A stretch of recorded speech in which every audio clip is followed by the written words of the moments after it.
ministère public, les partis et leurs défenseurs seront entendus dans leur exposé. Le mot exposé, c'est pas un mot nouveau. À l'article 166, pour le tribunal correctionnel, le ministère public, la partie civile exposera l'affaire. À l'article 249, au criminel, le commissaire du gouvernement exposera le sujet d'application. Mais quand on parle d'exposé, quel est son sens, quelle est sa signification? Savoir, là aussi, nous sommes pas devant la chambre du conseil. Je ne suis pas devant la cour d'appel en sa question pénale, je suis pas devant la chambre du conseil, à savoir au second degré du cabinet d'instruction. Si j'avais dit que maître vous pouvez le lire, un arrêt au bas de l'article 117. L'article 117 se trouve dans les attributions du cabinet d'instruction. Cet article concerne le cabinet d'instruction. Or, vous êtes le juge appréciateur, vous êtes les juges appréciateurs, vous êtes, je ne suis pas devant la cour régulatrice. Maintenant, l'exposé, tout faire l'exposé. L'exposé veut dire quoi? Dans le cas de débat, pour faire la présentation des griefs. Or, les griefs se trouvent déjà dans les requêtes. Et c'est clairement dit, les partis et leurs défenseurs, le P ici est conjonctif. Et il peut être conjonctif. Si la partie fait défaut, les défenseurs peuvent exposer. Parce que dans l'exposition, c'est dans la présentation. Maintenant, le législateur est clair.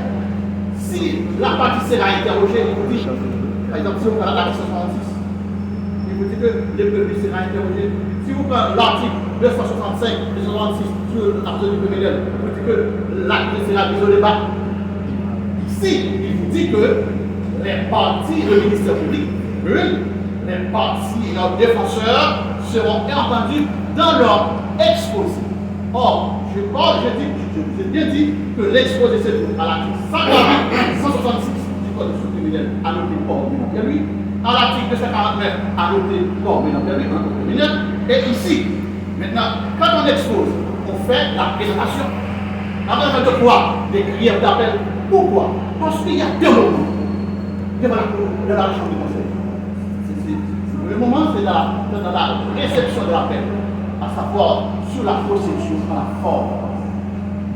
Maintenant, dès que la cour a fini d'apprécier les éléments, les griefs d'appel, effectivement, si les griefs sont fondés, si les reproches sont fondés, dans la présentation, la cour infirmera l'ordonnance. Donc, l'article 19, à ce moment, il y aura une nouvelle instruction.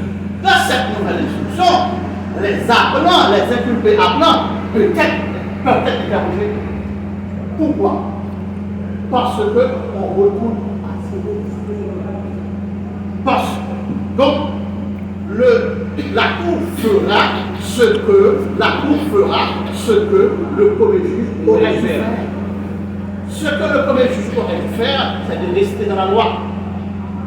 Au cas où il s'écarte des règles de loi, à ce moment-là, les réponses sont finies.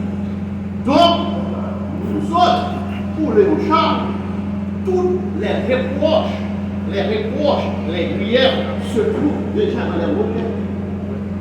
Maintenant, il devait être présent pour faire quoi? Pour faire l'exposé des motifs de son appel. Les motifs de son appel se trouvent déjà dans sa requête. C'est pourquoi on dit que les partis et leurs défenseurs, ici le E peut-être, à savoir la présentation des griefs. Non, quand la cour aura, peut-être s'il n'est pas présent, la cour appréciera. S'il n'est pas présent, la cour appréciera. Comme a dit le ministre, la cour aura apprécié. Maintenant, quand la cour aura infirmé l'ordonnance, là, je ne suis pas mal il y aura de nouvelles informations. À ce moment, la cour demandera à ce que X ou Y soit présenté devant lui. Si vous faites l'exposé des griefs d'appel, pour présenter les griefs d'appel. Merci, honorable président, messieurs, maître de moi. Non, on ne va pas. Maintenant, on va faire devant la chambre. Devant la chambre.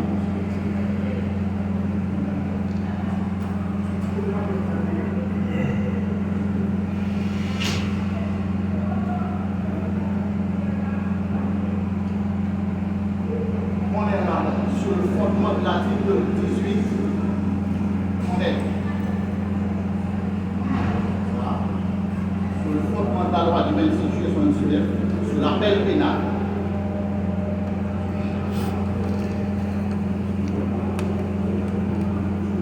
Précisément l'article 18.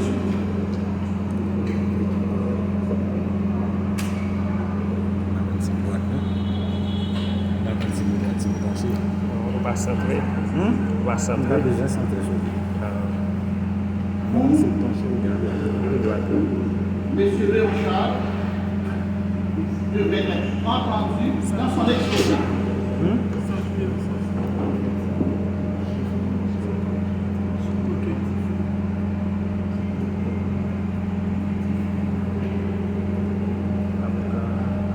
C'est-à-dire présenter les griefs d'appel devant la cour, devant la chambre de conseil.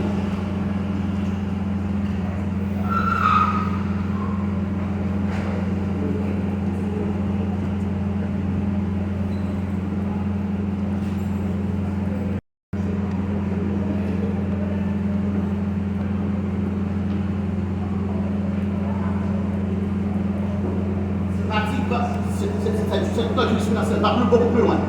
Cette note jurisprudentielle va beaucoup plus loin.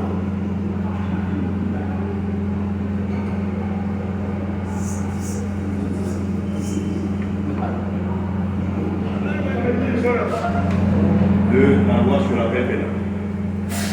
Autrement dit, nous sommes au stade où clients et les autres appelants, nous sommes en train d'attaquer et d'examiner les bien fondés ou dans notre sens le mauvais fondé de l'ordonnance de juge d'instruction. Autrement dit, il revient à la cour d'abord d'examiner si le juge d'instruction avait bien fait son travail afin de pouvoir soit confirmer cette ordonnance ou infirmer cette ordonnance. Nous ne sommes pas au stade où nous allons interroger les inculpés, qu'ils soient en état ou qu'ils soient libres. Le mandat de la Cour, à ce stade de débat, est d'examiner les griefs que les appelants ont formulés contre l'ordonnance du juge d'instruction.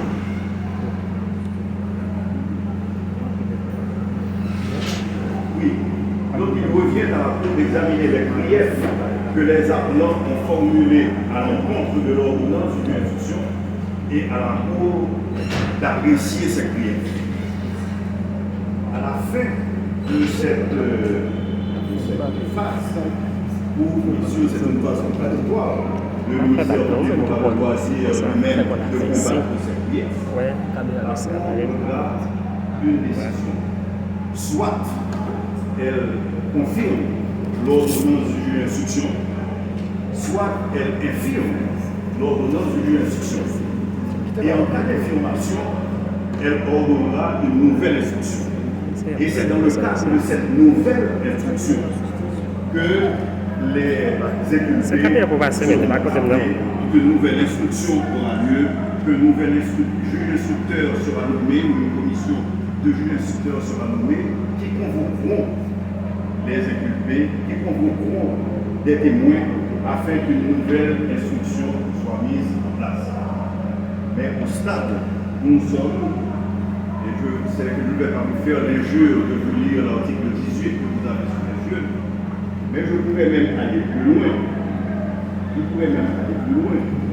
Parce que, oui, je pourrais même aller plus loin parce que, que dit l'article 18, le ministère public, les parties et leurs défenseurs sur l'appel seront entendus dans leur exposé.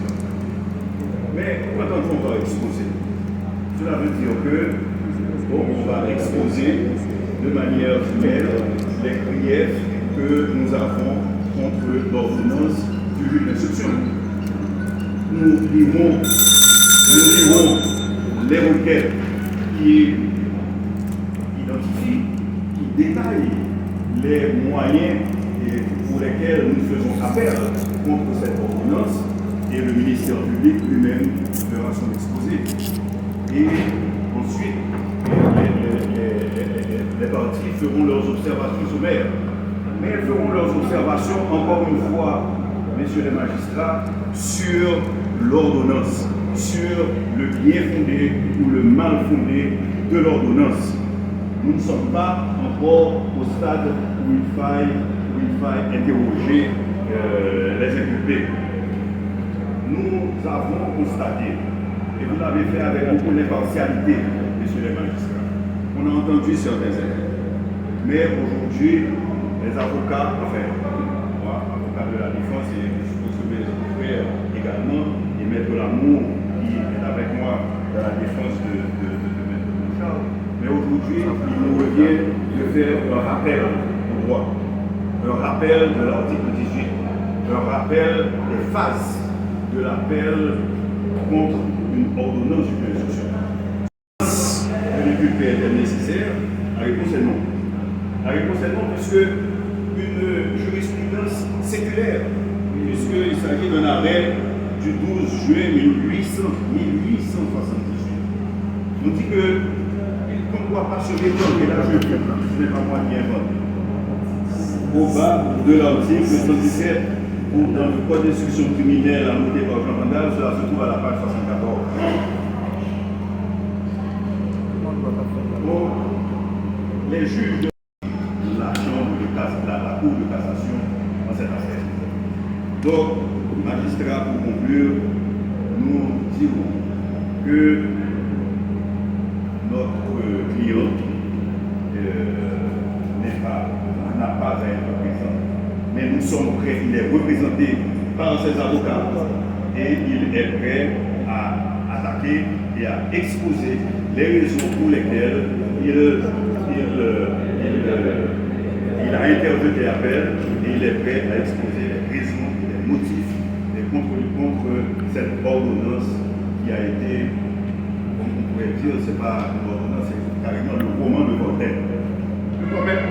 Le roman de Voltaire. Le roman de Voltaire. Il s'agit de l'ordonnance de Riley. Le roman de Voltaire.